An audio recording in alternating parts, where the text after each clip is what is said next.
என்ன மனசு இது மானங்கெட்ட மனசு அப்படின்னு சொல்லுவாங்கல்ல, அதில் 100க்கு 100 இல்லைங்க, 100க்கு 200% எனக்கு பொருந்துங்க. என் மனசை நினச்சி பார்த்தா எனக்கே அவ்வளோ கோவமாக வருங்க.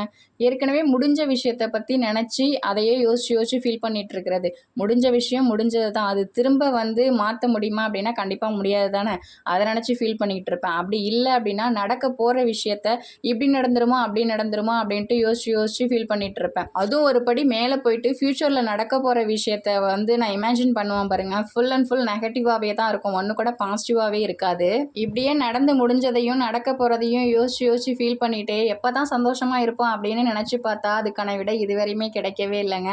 என்ன மாதிரி எத்தனை பேர் இருக்கீங்க அப்படின்ட்டு மறக்காமல் கமெண்ட்டில் சொல்லுங்கள். இன்றைக்கி மாமாவுக்கு டே ஷிஃப்ட் அப்படின்றதுனால காலைக்கும் மதியத்துக்குமே சேர்த்து சமைச்சதுனால எனக்கு மதியம் சமைக்கிற வேலை கொஞ்சம் மிச்சம்.